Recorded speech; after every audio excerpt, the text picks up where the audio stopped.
Hey everyone, Blind Hope here.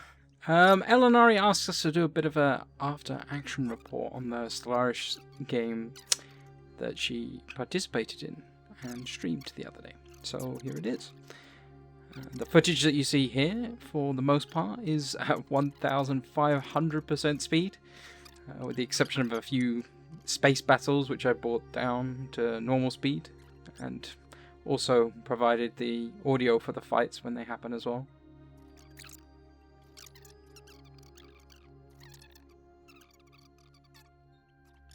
The footage here is condensed down into two 40-minute videos, but to summarise, the game continued on for another 2 days before we called the game to an end. I don't think there is such thing as a short Stellaris game when it comes to a huge galaxy.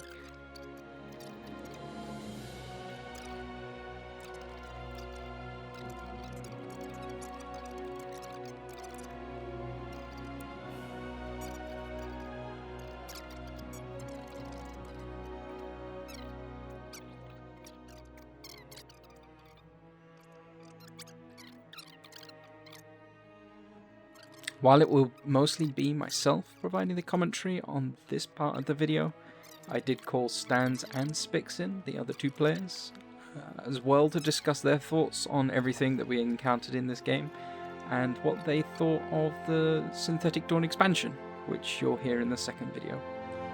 Also, minor apologies, I recorded this on something other than my regular machine, and it seems I have window capture on instead of game capture, so you may spot the occasional Steam notification pop up on the screen.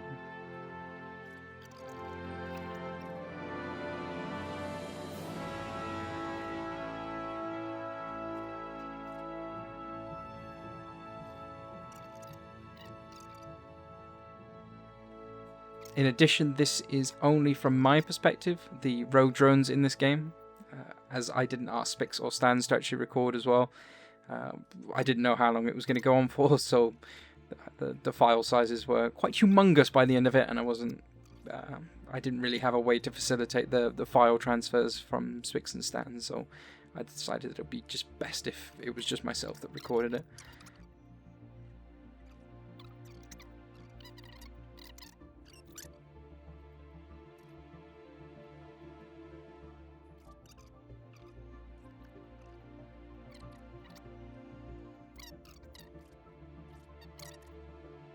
In addition, just for full disclosure, the music being played in the background as well is purely music from Stellaris as well. It's the Stellaris soundtrack.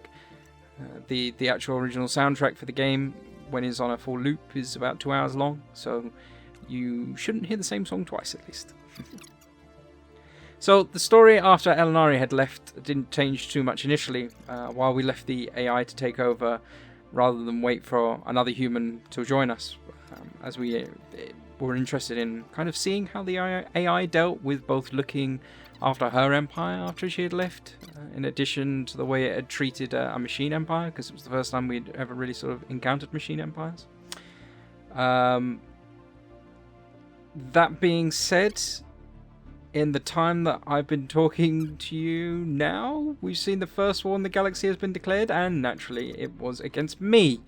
As we saw at the start of the game, the deployment of the AI was kind of clustered very much around Elinari and I's starting position, so a lot of my focus early on in the game was just land grabbing, trying to grab as many systems as I could as they were right next to me. If I wasn't careful, I was going to get blocked in by the expanding borders of my neighbours, which would kind of really stunt the growth of my empire, as without new systems I'd be limiting myself to the number of available resources as well. So a large portion of my minerals and energy expenditure early on in the game was going to be pursuing that focus. But that did cause me to lose some focus somewhat. As my borders were expanding and as I was focusing on using all my resources for expanding, it was causing a bit of border friction with my allies, which lowers their standings, for lack of a better phrase, against me. My allies really didn't like when I did that, especially when I took the World Dominion Ascension perk to expand my borders a little bit further, as you would have just seen then. The Rothak Empire were the first ones to declare war on me, and by all measures they actually outmatched me upon entering the war. They had superior technology, they had superior numbers, they had a greater naval capacity, I was in a lot of trouble.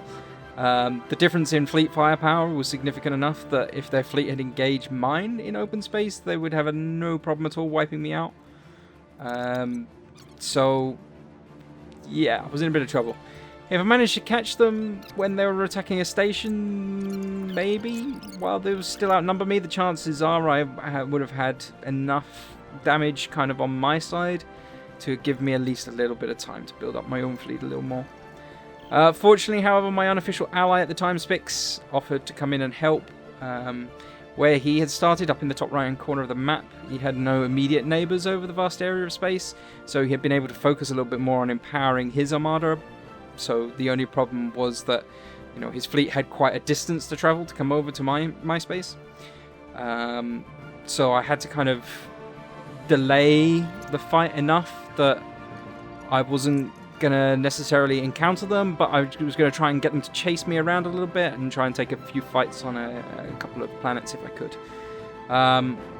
So the initial fleet, the initial incoming enemy fleet did wipe out the defenses of mine in one system and even invaded and held one of my planets, but while they were en route to the second system in my empire, Spiix's fleet arrived, and the combination of both of our fleets, we did manage to eliminate the largest of the enemy fleets.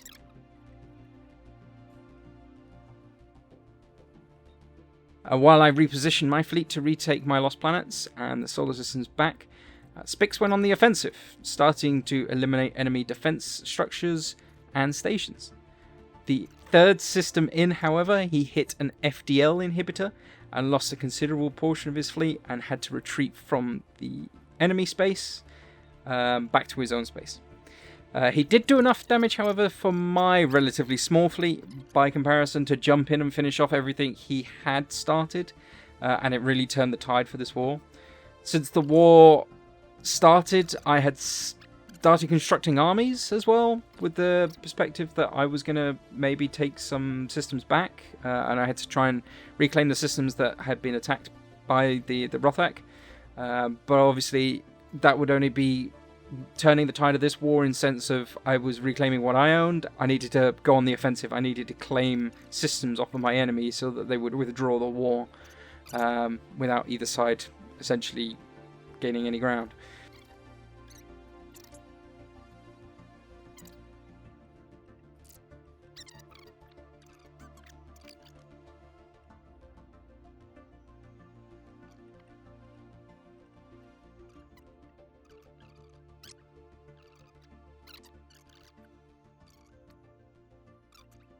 So I started taking planets off of my planets of my own from the Rathak. They were never able to replace their own fleet losses, so I actually maintained dominion over them.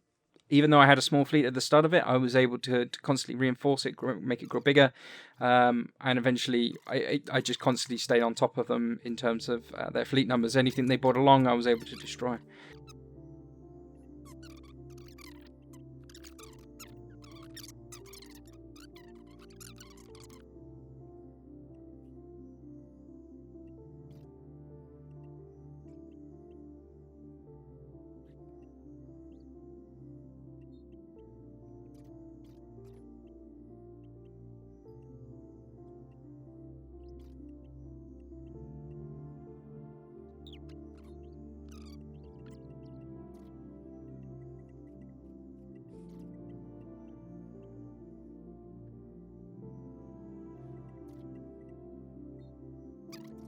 In the meantime, Stanz in the Great Spudtop Empire was keeping quiet, focusing on continuing to expand as much space as possible. The fallen empire next to him had awakened, so he had tried to make everyone else around him look like more of a tempting target than him. Stanz was also helping Spiix and me out with supplying minerals and energy credits to help replenish our losses. Eventually, I did become trapped in form of all directions by enemies, so I had no choice than to pick a target and declare war against them. The Rothak had been attacked by another AI entity, the Figjar, and most of the territory to the north of me now had been taken by them.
The war was still ongoing between the two enemies, the two entities, as you say.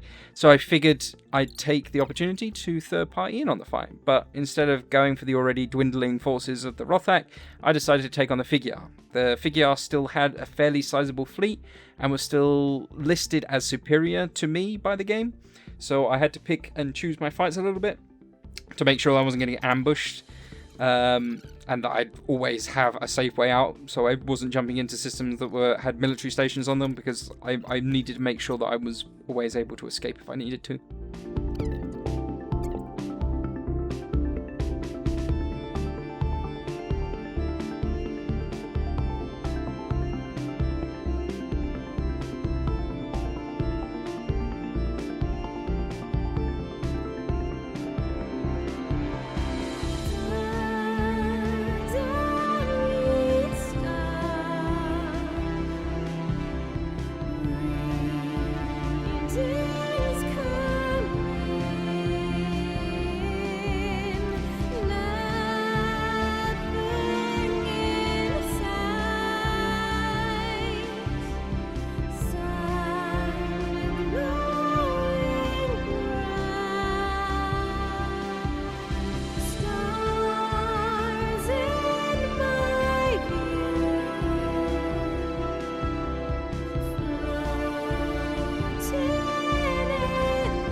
The Figure still had a fairly sizable fleet, so I just needed to really keep an eye on it.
While I was keeping an eye on the fight, I decided to make the most of my entrapment. I installed a governor to look after my sector, and I cleared out all rogue pirate entities within my space. I continued to construct armies in preparation for invasion, and consolidated my ships into a single large fleet. I continued with a bit of anomaly research to try and finish off some of the precursor missions, and squeeze any additional resources out of the outstanding events. I also started upgrading all my starports to give me the largest possible fleet number for the impending war. Given the free time, I decided that I'd take the opportunity to go ahead and start constructing additional populations and structures on planets to try and maximise the most out of the planetary resources, as I'd noticed my energy and minerals were dropping down periodically. Stanz and Spiix at this time also continue to grow their borders as much as possible, switching back from a military focus to once again an expansion one.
The war went on for a little bit longer than I liked. I was taking a single system at a time, but I was winning the war overall. After a while, I was declared victor, and the war, and managed to claim out some of the nice chunks of space. It also gave me the freedom to now navigate to Spiix's space, and to the long way around to Stanz's space.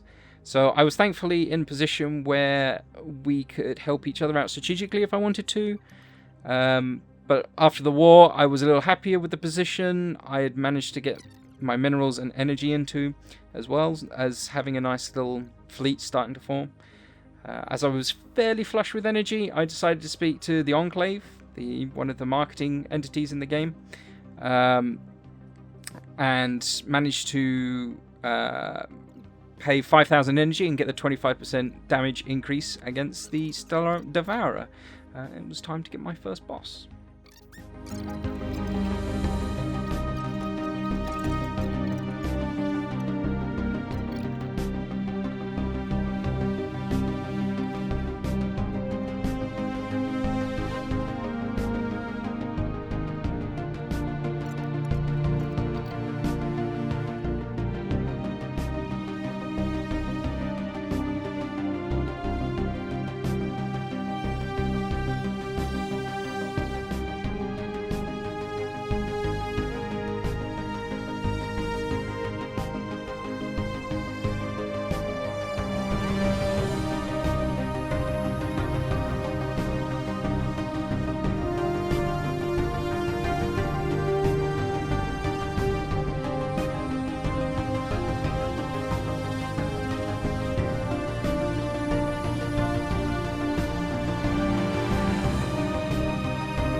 I figured there would be a way. So at the bottom right, there's a details map mode one.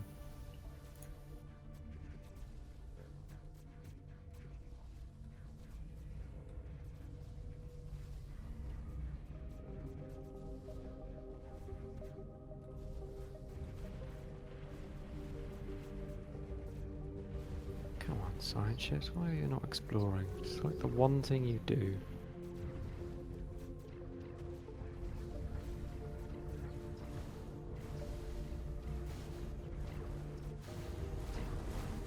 Ooh, the Wraith. Construction complete.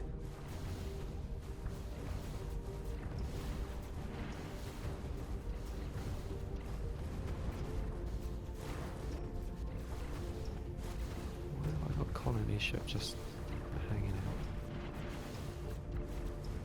Did their space expand? Yes, it did, you fucks. It's the second time that's fucking happened now. System survey complete.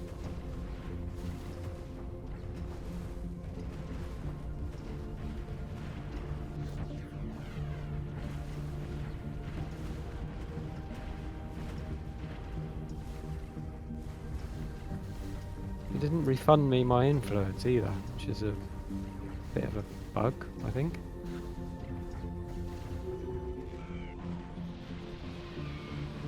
Situation log updated.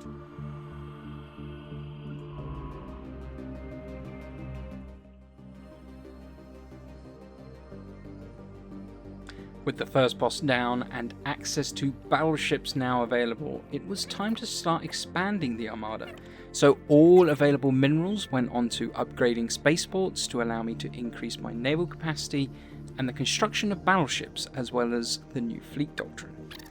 Seems it wasn't a moment too soon as well. The awakened empire next to Stanz thankfully decided to actually ignore Stanz and go for some of the softer AI empires across the universe.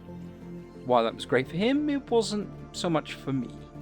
During the initial stages of expansion early on in the game, one of the primitive cultures next to my empire discovered faster than light technology and set out to stake its claim to 3 other solar systems previously uninhabited by myself or any of my neighbours. However, this new extremely weak empire seemed to be a perfect target for the awakened empire, which declared war against it and ultimately wiped them out.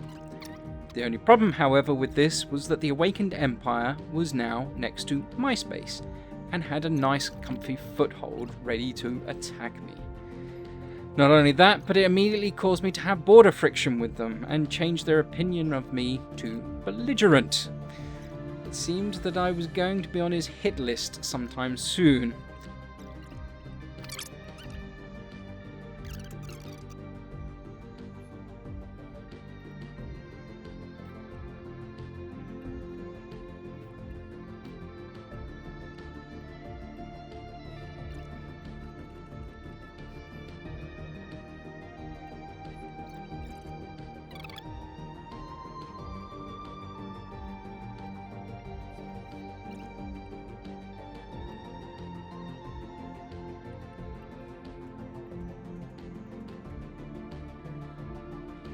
In the meantime, however, Stanz and I had another target to deal with, the Ixildar.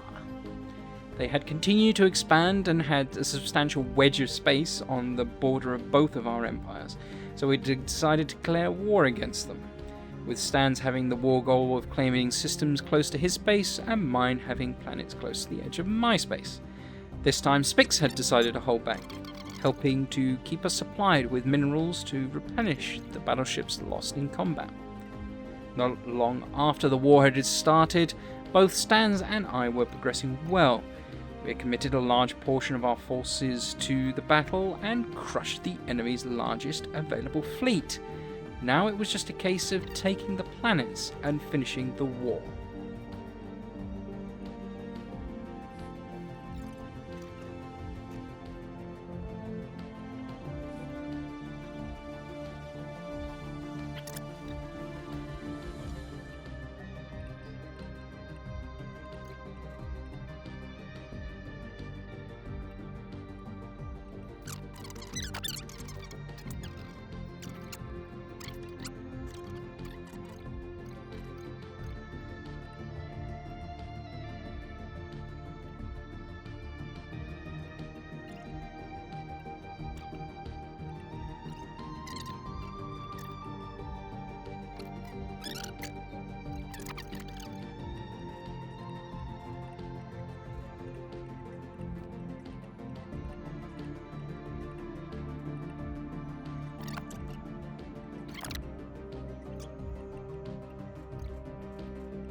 And then it happened.